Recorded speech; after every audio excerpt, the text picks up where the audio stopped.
بسم اللہ الرحمن الرحیم والصلاة والسلام علیکہ یا رسول اللہ وعلی آلکہ و صحابکہ یا حبیب اللہ۔ آج سے پہلے میں نے کبھی بھی کسی ویڈیو میں اپنا تعارف یا اپنا نام ظاہر نہیں کیا۔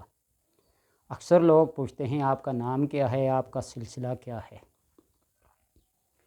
تو آج 2-3 دن سے سوالات آ رہے ہیں مختلف دیکھنے والوں کے، سننے والوں کے اور مختلف ممالک سے کہ آپ درود تاج اور درود ابراہیمی پہ کچھ ویڈیوز بنائیں۔ تو میں پہلے عرض کر چکا ہوں کہ درود تاج پہ اور مختلف درودوں پہ جو بھی عام اصطلاحات درودوں کی کتابوں میں لکھی ہوئی ہیں ان سب کے اوپر ایک ویڈیو یا دو موجود ہیں۔ میرا نام حافظ محمد صدیق، اس حافظ کو نام کی جز سمجھ لیں یا قرآن پاک کا حافظ سمجھ لیں، اللہ تبارک و تعالیٰ کے کرم سے دونوں اسم بمسمہ ہیں۔ درس نظامی، علوم اسلامیہ، ادیب عربی، فاضل عربی اور علوم دنیاوی جو عام BA MA وغیرہ کے نام سے مشہور ہیں، پڑھے ہیں اور پڑھائے ہیں، اسکولوں میں بھی، کالجوں میں بھی، مدارس میں بھی۔ تعارف کرانا اس لیے ضروری نہیں سمجھتا ہوتا کہ یہ کچھ کبر میں، بڑائی میں، غرور میں نہ آ جائے، ایک سادہ سی زندگی گزارنے والا انسان ہے۔ لیکن جو سوالات آئے نا کہ درود تاج اور درود ابراہیمی پڑھنے کے فضائل کیا ہیں، فضائل تو بات کی بات ہے، لیکن پہلے یہ ضرور بات سن لیجئے کہ درود تاج کا ذکر کن کتابوں میں، کن احادیث میں آیا ہے۔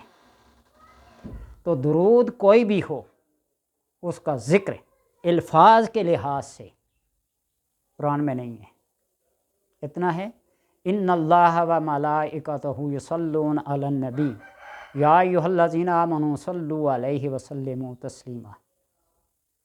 اور احادیث میں جس درود کا ذکر ہے وہ درود ہے جو نماز میں پڑھتے ہیں، اور اس کے اندر بھی یہ بات حقیقت کے قریب ترین سمجھ کے عقل والوں کے لیے نشانی ہے کہ اللہ نے فرمایا صلو علیہ وسلموا تسلیما، درود بھی پڑھو اور سلام بھی پڑھو۔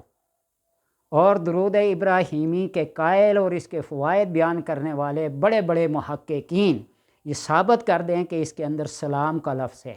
درود ضرور ہے، اللہ صلی علی محمد، لیکن سلام کا نہیں ہے، یہ بات یاد رکھنا۔ سب سے پہلے مفتی ظرف علی خان ہے جو اپنے آپ کو بہت بڑا محقق، مجدد، فقیہ العصر اور پتہ نہیں کیا کیا سنتے ہیں۔ انہوں نے طنز و اعتراض کرتے ہوئے احمد رضا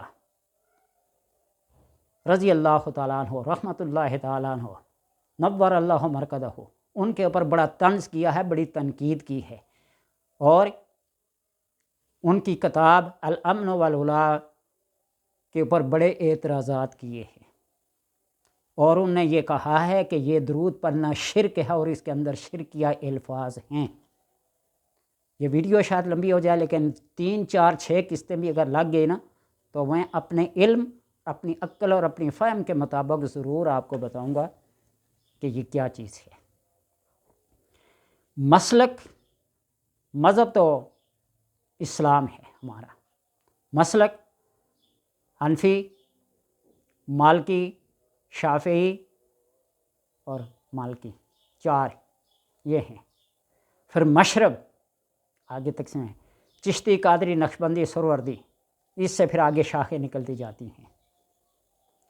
مسلک کے لحاظ سے حنفی، مالکی، شافعی، حنفی، مالکی، شافعی، حنبلی، یہ مسلک ہیں۔ ان سے آگے مشرب بھی نکلتے ہیں، لیکن مشرب میں پھر تقسیم ہو جاتی ہے کہ حنفی کہلانے والے سارے مشرب کے لحاظ سے چشتی، قادری، نقشبندی، سہروردی، اویسی نظامی تاجی نہیں ہیں، یہاں آ کے پھر اعتراضات آتے ہیں۔ مشرب کے لحاظ سے یہ بتا دوں کہ چشتی، قادری، نقشبندی، سہروردی، شاذلی، اویسی، کمالی، نظامی، تاجیہ سارے کے سارے ان درودوں کو مانتے ہیں۔ وہ درود چاہے درود تاج ہو، درود لکھی ہو، درود اکبر ہو، درود مائی ہو، درود تنجینہ ہو، درود قادریہ ہو، درود غوثیہ ہو، درود خضری ہو، جو بھی ہو وہ سارے اس کو مانتے ہیں، سوائے وہابیہ کے اور دیوبندیت کے، اہل حدیثیت کے، یعنی مشربی اعتبار سے جو ہیں حنفیہ کی جو مشرب آگے بندے ان کے اعتبار سے سب مانتے ہیں، باقی کو مانے یا نہ مانے۔ اسی لیے تو اعتراض کرتے ہیں کہ یہ شرکیہ الفاظ ہیں۔ آپ کسی بھی دیوبندی فلاسفر کو دیکھ لیں، پوچھ لیں تو وہ اس کو شرکیہ کہہ کر پڑھنے سے منع کر دیں گے، اور جس درود ابراہیمی پہ وہ زور دیتے ہیں، ہم بھی پڑھتے ہیں نماز میں، اس کے پڑھے بغیر نماز نہیں۔ تو ہم پہلے سلام پڑھتے ہیں اتحیات میں، السلام علیکہ ایھا النبی، اور اس کے بعد پھر درود پڑھتے ہیں۔ لیکن درود ابراہیمی کے اندر درود ہے، صلی کا لفظ ہے، سلیم کا لفظ نہیں ہے، درود ہے، سلام نہیں ہے۔ یہ بنیادی باتیں ہیں، ان کو ذہن میں رکھیں اور غور کریں، سوچیں۔ اگر اس درود کو شرکیہ کہیں گے تو میں آپ کو یہ بات بتاؤں کہ پھر حزب البحر جو بڑے بڑے مشائخ دیوبندیوں کے ہوں یا سنیوں کے ہوں، وہ سارے پڑھتے ہیں حزب البحر کو۔ آپ دیکھیں پھر قصیدہ بردہ کو دیکھیں، اس کا ذکر کہاں قرآن میں ہے، کہاں کس حدیث کی کتاب میں ہے، سب پڑھتے ہیں۔ دیوبندیوں کا دیکھیں اور سنیوں کو دیکھیں، سارے پڑھتے ہیں۔ حزب البحر کو دیکھیں، دلائل الخیرات کے اندر کتنے کچھ لکھے ہوئے ہیں، اور دلائل الخیرات کی شرحیں کس کس نے کی ہیں، دیکھ لینا، پڑھ لینا۔ یہ ایسی باتیں ہیں جو بنیادی ہیں، اور سمجھ کے پھر ان درودوں کی طرف آئیں۔ اگر ایک عام انسان جو دنیاوی طور پہ کوئی فلمی ایکٹر ہے، کوئی پروڈیوسر ہے، کوئی ہدایت کار ہے، کوئی رائٹر ہے، کوئی ڈرامے لکھنے والا ہے، کوئی فلموں کے گانے لکھنے والا ہے، ان میں سے دیکھیں تو نور جہاں اور کبھی خان جتنا درود تاج نور جہان نے پڑھا ہے، شاید ہی کسی نے پڑھا ہو۔ تفصیل دیکھنی ہو تو ٹی وی اینکر ہیں ایک نور الحسن صاحب، ان سے یہ بات کنفرم ہے، زندہ ہیں، ابھی پوچھ لیں کہ نور جہان نے درود تاج کتنا پڑھا ہے۔ علامہ اقبال نے، جس کی وجہ سے وہ علامہ کہلایا، درود ابراہیمی کتنا پڑھا ہے، جس میں صلاۃ ہے، سلام نہیں ہے، کتنا پڑھا ہے، یہ بات دیکھ لیں۔ پھر مفتیان کرام میں آئیں، مفتی اکمل صاحب سے پوچھ لیں کہ درود تاج پڑھنا جائز ہے یا نہیں، مفتی زرولی کے مقابلے میں وہ بالکل شرکیہ الفاظ کہہ کر منع کر دیں گے، اور مفتی اکمل صاحب اپنی سمجھ اور فقاہت کے لحاظ سے پڑھنے کا بھی کہیں گے اور سمجھنے کا بھی کہیں گے۔ اور اگر مزید اس کے اندر تفصیل دیکھنی ہے تو علامہ شاہ تراب الحق قادری رحمۃ اللہ تعالی، ان کو سنیں، وہ درود تاج کے بارے میں آپ کو کیا بتائیں گے۔ میں طنز کے لحاظ سے، تنقید کے لحاظ سے، گستاخی کے لحاظ سے کسی کی بات نہیں کر رہا، عقیدت اور محبت کی بات کروں گا۔ اور پھر غزالی دوراں جن کو سب کہتے ہیں، احمد سعید کاظمی رحمۃ اللہ تعالی، ان کی کتاب ہے مقالات کاظمی، اسی درود تاج کے اوپر اعتراضات ہوئے اور دندان شکن جواب دیے۔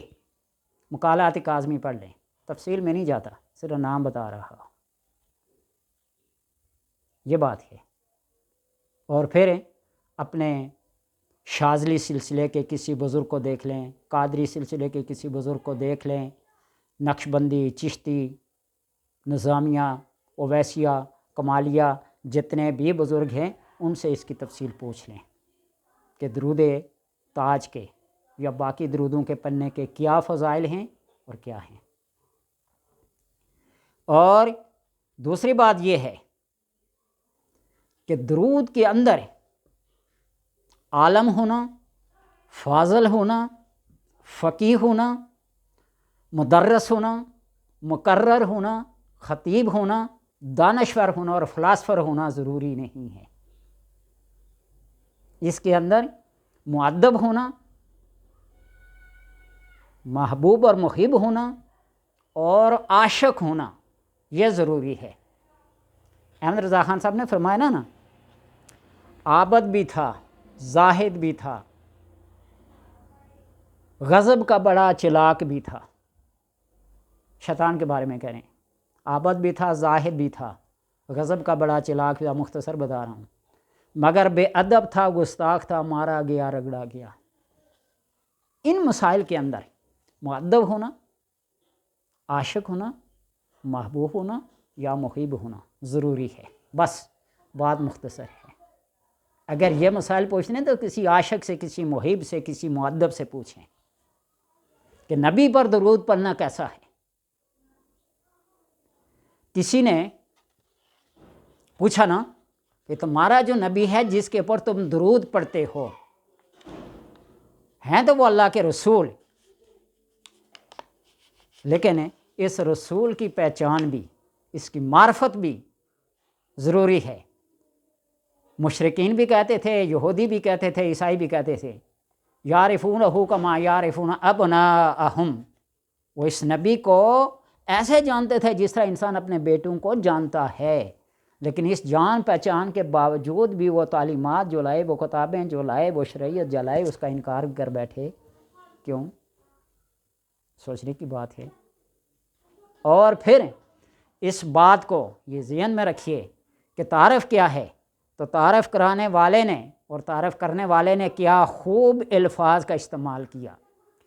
علامہ ابو بکر سالم رحمۃ اللہ تعالیٰ جنہوں نے یہ درود لکھا ہے، تعارف کیسا لکھا آپ صلی اللہ علیہ وسلم کا؟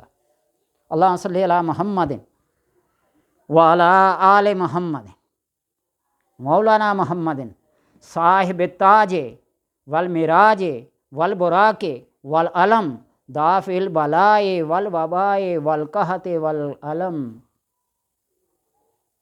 وہ صاحب تاج ہیں، والبراق ہیں، والعلم ہیں، دافع البلاء ہیں، دافع البلاء سے تکلیف ہے لوگوں کو، والقحط والمرض والعلم، ان چیزوں سے تکلیف ہو رہی ہے کہ آپ صلی اللہ علیہ وسلم یہ چیزیں نہیں کر سکتے۔ اٹھائیے احادیث کی کتاب کو، مجنون آتا ہے، اس جنون کو کیسے دور کرتے ہیں؟ کوئی کوڑ اور برس والی بیماری کا آتا ہے تو اس کوڑ اور برس کی بیماری کو کیسے دور کرتے ہیں؟ انسان تو انسان، پاگل قسم کے جانور آپ صلی اللہ علیہ وسلم کے پاس آتے ہیں، اس جنون اور پاگل پن کو انسانوں کے علاوہ جانوروں کے اندر سے کیسا دور کرتے ہیں؟ یہ نہیں کر سکتے بھائی، کیوں نہیں کر سکتے؟ اسمہ مکتوب مرفوع مشفوع منقوش فی اللوح والقلم۔ بتائیے کہ لوح و قلم پر آپ صلی اللہ علیہ وسلم کا نام لکھا ہے نہیں لکھا؟ کائنات کے ذرے ذرے میں نام لکھا ہے یا نہیں لکھا؟ گرو نانک کو دیکھ لیں، نام لیو جس انچردہ چوگن کی یہ ہوتا، یہ فارمولہ لکھا ہے کہ کائنات کے جس بھی ذرے کا نام لو، انسان کا نام لو، جانور کا نام لو، جس کا نام لو، اس کے اندر نام محمد موجود ہے۔ ثابت کر سکتا ہوں ریاضی کے فارمولے سے، بھائی کیوں نہیں کر سکتے؟ یہ مشہور من کو فی اللوح والقلم۔ آدم علیہ السلام نے فرمایا نا، جب توبہ 300 سال کے بعد، رفعت رأسی ورأیت علی ساق العرش، میں نے اپنے سر کو اٹھائے اور عرش کے پایوں کے اوپر دیکھا، لا الہ الا اللہ محمد الرسول اللہ۔ تو اس محمد کے نام کا واسطہ لیا، اللہ جس نام کو تو نے اپنے نام کے ساتھ جوڑ کے لکھا ہے، اس نام کا واسطہ مجھے معاف کر دے۔ اللہ نے فرمایا پہلے دن سے اس طرح کا واسطہ دیتا تو میں تجھے معاف کرتا۔ بتائیے یہ احادیث میں ذکر ہے یا نہیں ہے؟ پھر شرکیہ کیسے ہوا؟ مجھے اس بات کی حیرت ہے۔ یہ آپ صلی اللہ علیہ وسلم کا تعارف ہے، سید العرب والعجم، عرب و عجم کے سردار ہیں یا نہیں ہیں؟ قصیدہ بردہ میں اس کا ذکر ہے نہیں، حول حبیب اللہ جی ترجا شفاعت حول کل من الحول مختاحمین محمد سید الکونین، ذکر ہے یا نہیں؟ یہ شرک کیسے ہوا، مجھے یہ بات بتائیں کہ شرک یا کلمات ہیں۔ اب اس کے اوپر بات جاری رہے گی 2 یا 3 دن تک، یا جتنی بھی باتیں ہوئیں۔ اس کو پڑھنے والا صبح شام ہر نماز کے بعد، کوئی وقت مقرر نہیں ہے، اللہ نے مطلق قرآن میں فرما دیا صلو علیہ وسلم تسلیما، بس اس کو پڑھیں، بیٹھ کے پڑھیں، لیٹ کے پڑھیں، کھڑے ہو کر پڑھیں، لیکن باوضو پڑھیں، مؤدب ہو کے پڑھیں۔ میں شرطیہ طور پر جو اپنے مجربات میں ہیں، میرے پاس لوگ آتے ہیں نا مسائل کے لیے، جو بہت ہی مشکل میں ہو، بے روزگاری بے کسی کا مارا ہوا ہو، اس کو بتاتا ہوں صبح کی نماز پڑھ کے آپ درود تاج کو پڑھنا شروع کر دیں، 2 دفعہ پڑھ سکیں، 4 دفعہ پڑھ سکیں، 6 دفعہ پڑھ سکتے ہیں، اور اس وقت تک انتظار کریں جب تک کہ کوئی بندہ آ کے یہ آپ کو خوشخبری نہیں دیتا چل تیرا کام ہو گیا، اٹھ میرے ساتھ چل۔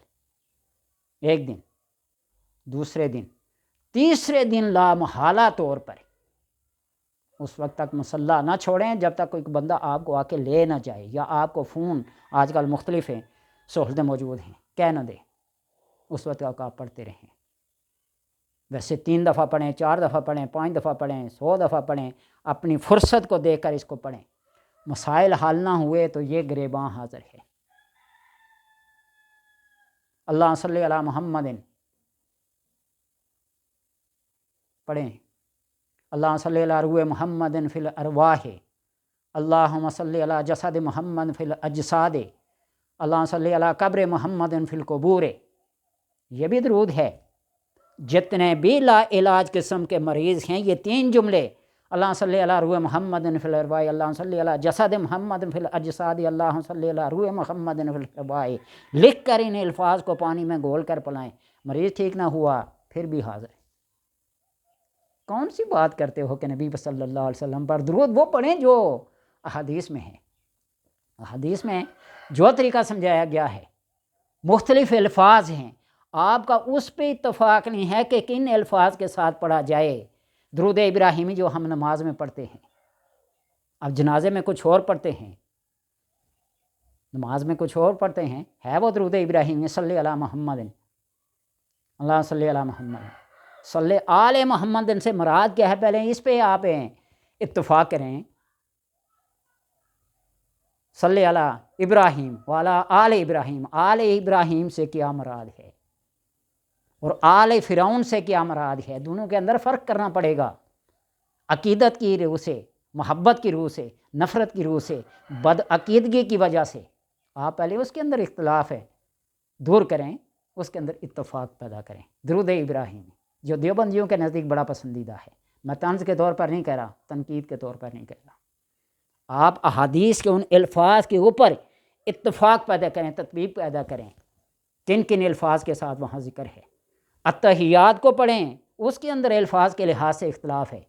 آپ صلی اللہ علیہ وسلم نے ایکوریٹ کون سا التحیات ہمیں سکھایا ہے؟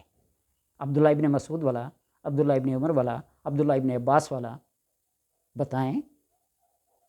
اور اسی طرح درود ابراہیمی جو ہم پڑھتے ہیں، جنازے میں اور پڑھتے ہیں، نماز میں اور پڑھتے ہیں، یہ بھی نماز ہے، وہ بھی نماز ہے، صرف رکوع اور سجود کا فرق ہے۔ نماز کا اطلاق ادھر بھی ہوتا ہے، نماز کا اطلاق ادھر بھی ہوتا ہے۔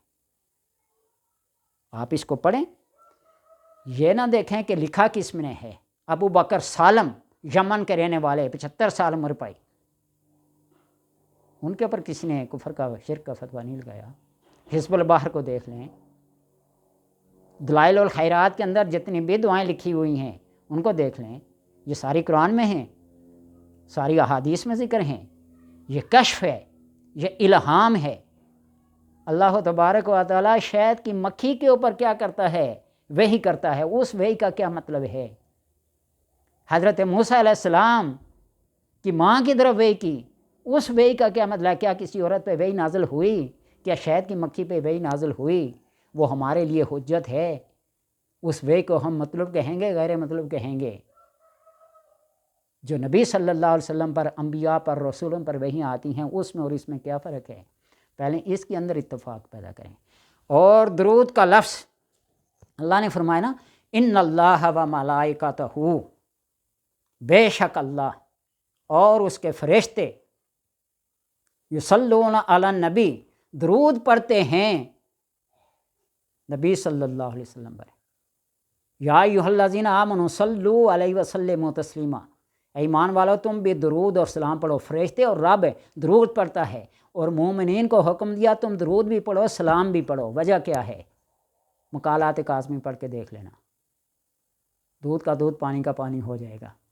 ایک بات، اللہ کی طرف جب درود کی نسبت کی جاتی ہے معنی اور ہوتا ہے، ملائکہ کی طرف جب درود کی نسبت کی جاتی ہے معنی اور ہوتا ہے، انسان کی طرف جب درود کی نسبت ہوتی ہے معنی اور ہوتا ہے، جانوروں کی طرف جب نسبت ہوتی ہے معنی اور ہوتا ہے، کائنات کے جس بھی جنس کی طرف درود کی نسبت ہوگی معنی اور ہوتا جائے گا، اور ہوتا جائے گا۔ ان صلاتک سکن لہم، یہاں صلات کا معنی کیا کریں گے؟ آپ کا درود مومنین کے لیے سکون ہے۔ اس درود کا معنی کیا کریں گے؟ حضرت علی رضی اللہ تعالیٰ عنہ فرماتے ہیں کہ میں آج بھی اس پتھر کو جانتا ہوں جو نبی پاک صلی اللہ علیہ وسلم پر وہاں فلاں جگہ سے گزرتے ہوئے درود پڑھتا تھا، پڑھتا ہے، پڑھتا رہے گا۔ اس لیے چھیڑو نہ۔ طنز اور اعتراض، کسی کے اوپر شرک کا فتویٰ لگانا یہ کوئی معمولی بات نہیں ہے۔ ہم امام اعظم رحمۃ اللہ تعالیٰ علیہ کے مقلد ہیں، اور یہ عقیدہ رکھتے ہیں لا نکفر اہل القبلہ، ہم اہل قبلہ کو کافر نہیں کہتے۔ تو شرک تو اس سے بھی بڑا گناہ ہے، اللہ شرک کو معاف نہیں کرے گا۔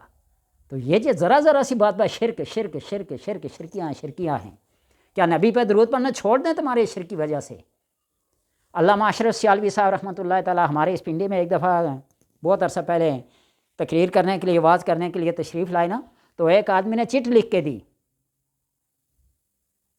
یہ درود پڑھنا ثابت کر دو اذان سے پہلے اور بعد، میں تمہیں 1,00,000 روپیہ دوں گا۔ تو علامہ صاحب نے جواب دیا کہ 1,00,000 روپیہ دے کر نبی پر درود پڑھوانا بند نہ کراؤ۔ اللہ نے جب حکم دے دیا یا ایھا الذین آمنوا صلوا علیہ وسلموا تسلیما، کوئی وقت مقرر کر کے مجھے بتا دے، صبح کو پڑھنا ہے، شام کو پڑھنا ہے، دوپہر کو پڑھنا ہے، فلاں دن کو پڑھنا ہے، فلاں دن کو نہیں پڑھنا۔ ہاں اس کے آداب ضرور ہیں کہ کس کس جگہ پہ کھڑے ہو کر پڑھ سکتے ہیں اور کس جگہ پہ کھڑے ہو کر نہیں پڑھ سکتے۔ پہلے آداب پڑھیں، پہلے علم پڑھیں، عشق کی کتاب پڑھیں، محبت کی کتاب پڑھیں، عقیدت کی کتاب پڑھیں۔ عابد اور زاہد بننے کی کوشش نہ کریں، مجتہد اور فقیہ بننے کی کوشش نہ کریں، عاشق بننے کی کوشش کریں، محبوب اور محب بننے کی کوشش کریں، اور مؤدب بننے کی کوشش کریں۔ اللہ تبارک و تعالیٰ سے دعا ہے کہ سمجھنے کی توفیق عطا فرمائے۔ جس نے اعتراض کرنا ہو بڑے سنجیدہ اعتراض کرے، سوال کرے، اس کا جواب ملے گا انشاءاللہ تبارک و تعالیٰ۔ اللہ کے کرم سے، نبی صلی اللہ علیہ وسلم کے فضل سے، ان کے کرم سے، ان کے جود سے آپ کو جواب ملے گا۔ ہم درود پڑھنے کو شرک نہیں کہتے، چاہے درود تاج ہو، درود تنجینہ ہو، درود قادریہ ہو، درود لکھی ہو، درود اکبر ہو، درود مائی ہو، درود خضری ہو۔ اور درود خضری کو مشرب والے چشتی، قادری، نقشبندی، سہروردی، اویسی، کمالی، نظامیہ، تاجیہ والے سارے اس کو اپنا ہتھیار سمجھتے ہیں۔ یہ کلاشنکوف ہے اور اس کا لائسنس سمجھتے ہیں، اس کو یہ پروٹیکشن ہے ہماری۔ اور جس کو درود خضری پڑھنا نہیں آتا، ولایت سے کوسوں دور ہے، ولایت اس کے قریب تک نہیں بٹکتی۔ سمجھ لیں اس بات کو۔ اللہ تبارک و تعالیٰ سمجھنے کی توفیق عطا۔